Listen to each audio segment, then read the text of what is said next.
subject line, please state the nature of your crisis. New LEGO Hero Factory Brain Attack! An army of evil brains want to turn everyone into evil monsters! But the heroes are stronger than ever and ready to save the city! Brain Attack! Get the new game in the app stores or at HeroFactory.com. New LEGO Hero Factory Brain Attack! Hey guys, William Ferno here today, and I'm here with the entire wave of Hero Factory Brain Attack sets. This is the final episode of the nostalgia reviews for this season, I suppose you could consider it. As you know, I've been going through each set individually, and now I'm here to talk about the wave as a whole, including I will briefly cover the episode special for the year, the game, and the books. Those are the main things that I'll cover. I think there were a couple other things that came out this year, but I could be wrong. By this year, I'm talking 2013. New LEGO Hero Factory. The evil Dragon Bolt attacks to destroy Hero Factory. Now you can power up Rocker with his new super jetpack. Activate wings, fly into battle, and fight the evil Dragon Bolt. Double shot! Only Jet Rocker can save Hero Factory! New Hero Factory Brain Attack. Each set sold separately. So to start off, the Brain Attack sets actually launched in the US at least in December of 2012, so before the year 2013 even was a thing. And I remember getting them the first wave for Christmas, and the second wave I think launched around May, maybe late April of 2013. So in terms of a 2013 wave, it actually was done pretty early on in the year. Now look, I'm just going to talk about the wave as a whole for a second. I generally love the design choices that they made for the heroes in this wave. I think it was just different. It was different enough, and it was different altogether to kind of keep the same motifs that the heroes had always had, while incorporating new and unique design elements like the swords and the shields and the new armor plates and the visors and the chest armor and the claws that covered over the hero core. All of it was really cool, and I actually don't really have a problem with any of it. I think it's just a really nice way to continue the characters and their sort of design, like their base design, their core mask design, their color schemes and all that, but making it look new. In a way, it's kind of like the Toa Nuva in a way. It's like you can still tell that those are the Toa, but they look different. They look more rustic, more redesigned, more rugged, and I think that's exactly what Brain Attack did with Hero Factory. And to be honest with you, I love all the waves of Hero Factory to some degree, but the first three were very like cookie cutter. You got your base Hero Factory sets. The villains were pretty unique, but in terms of the heroes, you bought one hero, you basically owned the other five. You know what I mean?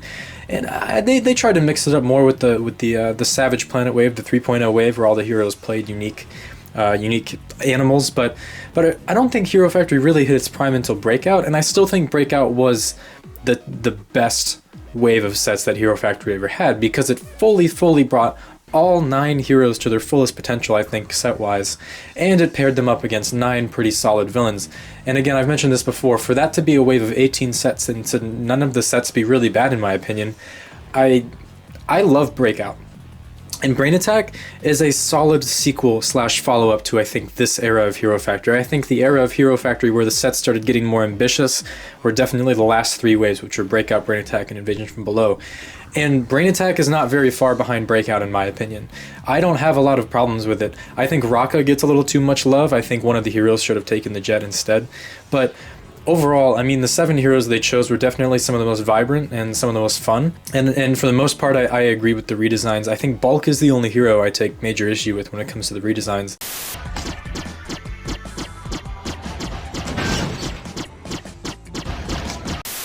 And then when it comes to the villains, although I get kind of tired of LEGO doing the whole animals being taken over by some sort of evil mastermind shtick, there's a few really cool villain sets in here. I'm not a huge fan of all of them, especially I think Ogrim, Pyrox, Frostbeast, and Dragon Bolt are some standouts. Although I'm not a huge fan of Dragon Ball, I just think it's unique because it's a dragon.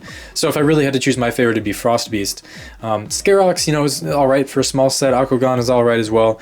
None of the villain sets are really, bad. They're just not my favorites out of the villains. I think Breakout still has the best villains, best designs. I mean, Witch Doctor was cool just because he was huge, but I don't think he had the best design. So overall, I think Brain Attack's one of probably the bigger weaknesses was the villain designs.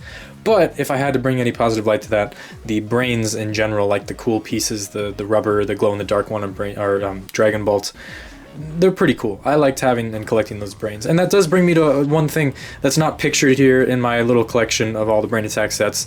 I do own the accessory pack that came with the black and red brain, but I don't know where it is at the moment, so you'll just have to take my word for it. I think there might be a really old video on my YouTube channel that has it in there, but I don't know. It was kind of a weird recolor, but it was cool. It's a black brain.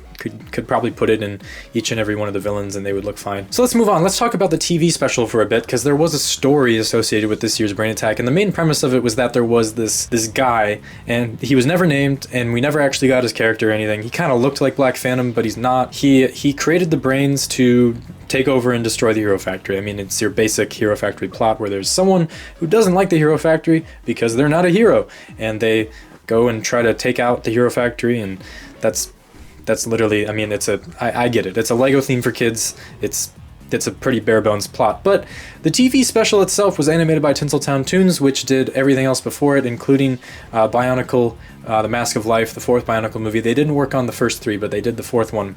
And I really like their animation style. I like how they're pretty faithful to the way that the parts look and the Lego sets look, by adding a little bit of life to them. I think the Brain Attack special, in terms of story, again, it had potential to be within the continuity that they were going for and make Hero Factory a more interesting story, but it just wasn't. There were references to other episodes and other villains and other heroes, I think, but the one continuity thing that I actually really appreciate from the episode, and it's really small, is that when Breeze shows up in her 2.0 form, which makes sense because she never got an episode with her breakout form. So I think for continuity's sake, at least, even though it would have made more sense, I think, in terms of the sets, if she had shown up in her breakout form. She shows up in her 2.0 form, which is, I mean, it's whatever. But it's kind of cool. And I do have to say, out of all the Hero Factory episodes, because I recently just skimmed through this one yesterday, it actually has a pretty good, like, thematic message to it for both kids and I would say adults. The whole point of the plot, I think, outside of heroes fighting bad guys, is that Surge doesn't like to meet the civilians. He doesn't like to get down to their level and talk to them and everything. And by the end of the episode, he realizes that he's very thankful to have civilians as his fans and the people that he protects. And I think that's a really just solid superhero storyline. I think that's a really good character arc for Surge in specific. And I think it's a good message to send at the end of this episode of Hero Factory. I can't really pull out any themes from other ones. I think teamwork has always been a general one, but I like this one the most, I think, out of all the Hero Factory episodes in terms of thematic message. But in terms of, again, continuity and story, they make references to some other stuff that's happened, I think, but for the most part, it's pretty much just, you know, you have your heroes and they fight the brains, and they figure out the weaknesses to bop them on the head, and that's how it works. So overall, not the best Hero Factory episode, but certainly not the worst. The worst came a year after that. I just wish there would have been, because they left a cliffhanger with the brains. Like, the brains were still around in the Hero Factory, and they never revealed the dude who created them to destroy the Hero Factory. So even though it's not a big deal, like, I don't cry myself to sleep every night thinking about it. It would have been nice if the year after Invasion from Below, they would have tied everything up in a knot, because there was a whole Von Nebula cliffhanger. I think there was a Black Phantom cliffhanger. They just left so much open in every episode, and I think that's because they wanted to, in case they had more waves to do, but they clearly never had an emphasis on story continuity in Hero Factory. For the most part, it's just heroes fighting villains, which is totally okay. I'm not complaining about it in the sense that I'm really mad about it. It's just the way Hero Factory kind of always was. But yeah, that's Brain Attack for the episode.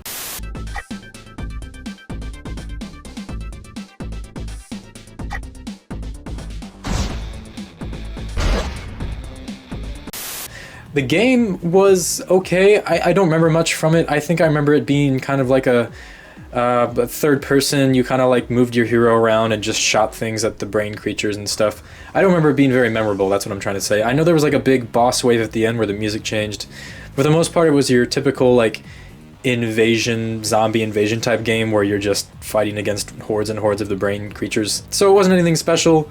it was kind of cool that it was an app. That wasn't the same with Breakout, but I think the Breakout game overall was more fun to play because you had very individualized levels, and you got to play as most of the heroes. Some of the heroes didn't get levels, but it was fun. It was a monotonous, mind-numbing game for kids to play, and I think that's all it really needed to be. And there was that face filter option in there, which of course, as I've mentioned so many times before, if you take a picture at any time of the day, it has to be in 4:20 a.m. because that's what is in all the instruction booklets for these guys and all the advertisements and all that.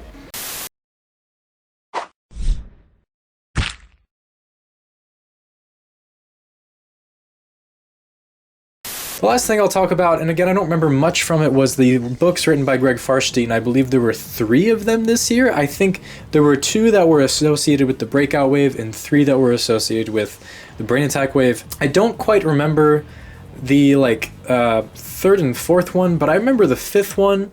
It was called like Mirror World, and I think it had Bree's Brain Attack on the cover, so I'm assuming they were in their Brain Attack forms, but it doesn't have anything to really do with Brain Attack. I think Mirror World, and again, these books are written by Greg Farstein, so you know they're going to slap. They're better than the actual Hero Factory. I know they're technically canon, but they're better than the Hero Factory like cartoon canon by like a long shot, because they give depth and character to every one of the heroes, and they even bring back the heroes that we didn't see, like Stringer and Nex. So we don't actually, we don't get any interpretations of what they would look like if they were in their Brain Attack armor, but they are there in the story, so that's really nice. But I remember Mirror World being them they go to a world, a different universe, like the multiverse, if you will, where Von Nebula is like the head of the Hero Factory.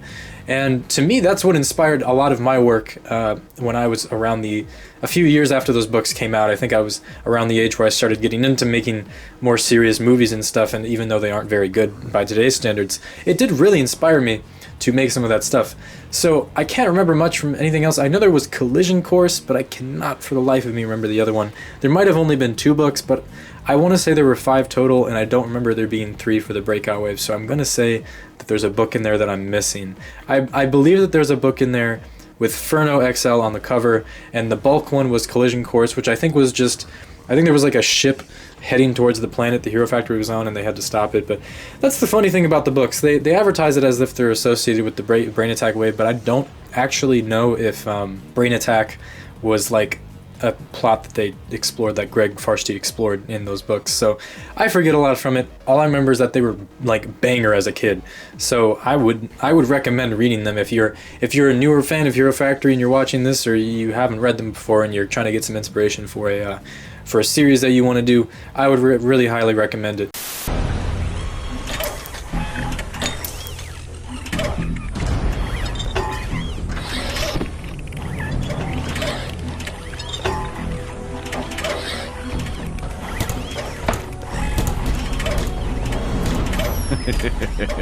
Everything I need to get my little beauties inside the Hero Factory. Soon it will be destroyed and unable to manufacture any more heroes to stand in my way.